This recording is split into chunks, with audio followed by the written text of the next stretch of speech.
یاد آئی، مجھے کہنے لگا قرضوں میں گھرا ہوا ہوں، اخیر ہو گئی ہے۔ اسی وقت میرے سامنے ایک حدیث مبارکہ یاد آئی۔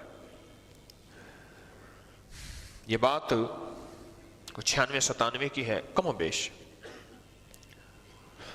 اس کا نام بھی مجھے یاد آ گیا، ایبٹ آباد کا تھا، اس کا نام ناہید خان تھا۔ میں نے پہلی دفعہ سنا کہ مردوں کا نام بھی ناہید ہوتا ہے، اب تو تک سنا عورتوں کا نام ہوتا ہے۔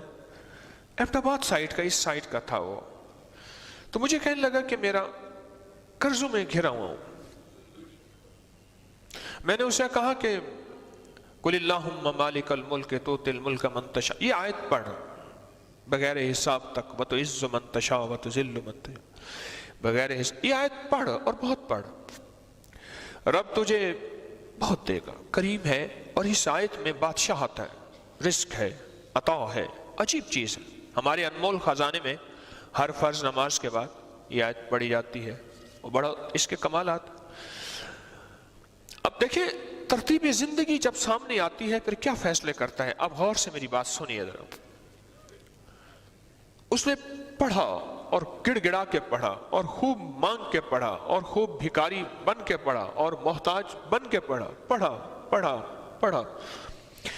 مجھے کہنے لگا کہ میں ایک جگہ سے آ رہا تھا، میری جیب میں روپیہ نہیں تھا، اور اس طرف آپ کی باتیں کہ جی اس آیت کے پڑھنے والے کو رب رزق بے بہا دیتا ہے، وہ سامنے، اور ایک طرف یہ ہے کہ جیب میں کچھ نہیں ہے، بچے کی ڈیلیوری ہے، اس کو شہد چٹانے کے پیسے نہیں، جو دائی گھر آئے گی اس دائی کو کچھ دے کر بھیجنے کے پیسے نہیں، اور میں یقین سے پڑھ رہا ہوں اور اللہ سے مانگ رہا ہوں کہ مولا مجھے تو حلال چاہیے، اور چاہے تھوڑا کیوں نہ ہو، مجھے تو حلال چاہیے۔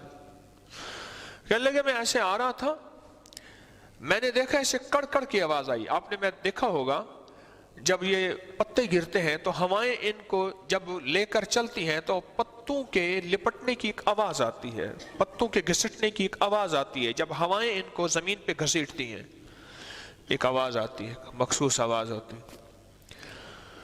تو میں نے محسوس کیا کہ پتوں کی آواز ہے، لیکن وہ پتوں کی نہیں تھی، وہ 5، 10، 5 کا نوٹ ہوتا تھا، 10 کا نوٹ، 50 کا نوٹ اور 100 کے نوٹ ایسے لپٹتے ہوئے آ رہے تھے۔ ایک دم میں ٹھٹر گیا، میری جیب میں تو 2 روپے نہیں تھے، اور میری جیب میں تو پیسہ ہی نہیں تھا، اور ایک طرف 100 کا نوٹ ہے، 50 کا نوٹ ہے، 10 کا نوٹ ہے اور 5 کا نوٹ ہے۔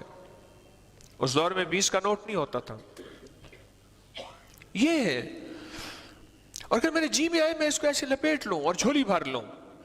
اچانک خیال آیا پتہ نہیں کس کے گرے ہوں گے، اور پتہ نہیں میرے تو نہیں ہیں، کسی کے گرے ہوں گے، کہیں پڑے ہوں گے، شاید پتوں کے نیچے چھپ گئے ہوں گے، ہوا نے اٹھا کے گھسیٹا اور لے آئی۔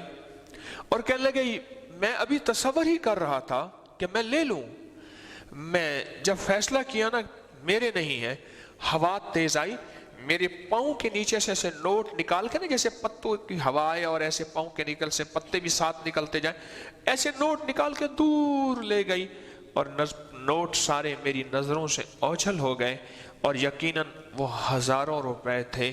اور ایک پل میں میرے خیال آیا ایک نوٹ تو اٹھا لیتا، آج بڑی اشد ضرورت تھی، پر اندر کے خیال آیا نہ زندگی کا مقصد کچھ اور بنایا ہے۔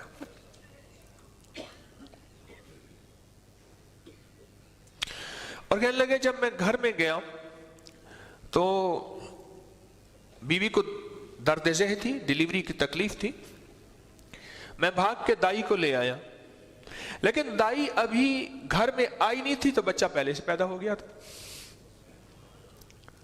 بچہ کہنے لگے میری گھر میں، میں نے بیوی سے پوچھا کچھ ہے؟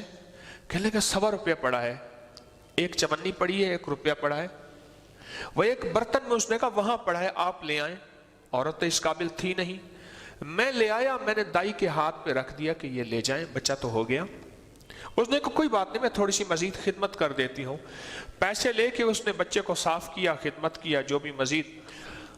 اس کے بعد دائی چلی گئی اور کہا کہ میرے اندر ایک آواز آ رہی تھی، ایسے اندر آواز آ رہی تھی کہ آج تو نے ہمارے ساتھ بڑا عجیب معاملہ کیا، تو نے حلال حرام جائز ناجائز کو دیکھا، انشاءاللہ تجھے تمنگر کر دیں گے، صبر کر لینا، بے صبر نہ ہونا۔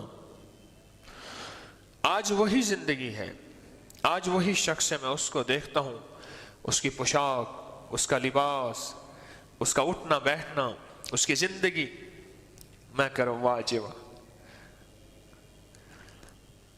اس دن اس نے لباس پہنا ہوا تھا، میں نے ایسے ہاتھ لگا، کپڑا تو بہت اچھا ہے، کہنے لگے آپ کی دعائیں ہیں، یہ اسی کے نام کی برکت ہے۔ میں نے کہا کتنے کا سوٹ لیا؟ کہہ رہے 17,500 روپے کا سوٹ لیا۔ میں نے کہا یہ تھا جو 100 روپے میں ملا تھا؟ کہنے لگا یہی 100 روپے والا تھا، یہ جوان ہو گیا بچہ، بڑا ہو گیا، یہ تھا 17,500 روپے کا سوٹ پہنا ہوا ہے، اور رب نے رزق کے حلال کے دروازے کھول دیے۔ جب زندگی کا مقصد سامنے ہوتا ہے پھر بہت کو چھوڑنا اس کے لیے کوئی مسئلہ نہیں ہوتا۔ بہن کو حصہ دینا راحت محسوس ہوتی ہے، بھائی کو حصہ دینا راحت محسوس ہوتی ہے، اور اگر تنازع ہو گیا ہے اور دیکھ لیا ہے کہ اب رشتے جاتے ہیں تو دولت آتی ہے، اور اگر دولت جاتی ہے تو رشتے بچتے ہیں، رشتوں کو بچا لیتا ہے، دولت کو چھوڑ دیتا ہے، چاہے وہ زمین ہے، چاہے وہ جائیداد ہے، چاہے وہ دکان ہے، چاہے وہ گھر کا حصہ ہے، چاہے وہ زیور ہیں، پھر رشتوں کو بچا لیتا ہے۔ اس رشتے کے بچانے میں رب اوپر سے قلم پھیر کے ایک فیصلے کر رہا ہوتا ہے مقدروں اور تقدیر کے، کہ میرے بندے کوئی بات نہیں، تیری زندگی میں 4 دن کے دکھ ہوں گے، پر تجھے یا میں تیری نسلوں کو دکھاؤں گا رزق، دولت، عزت، برکت، راحت، صحت، خوشیاں، کامرانیاں، کامیابیاں، شادمانیاں دکھاؤں گا۔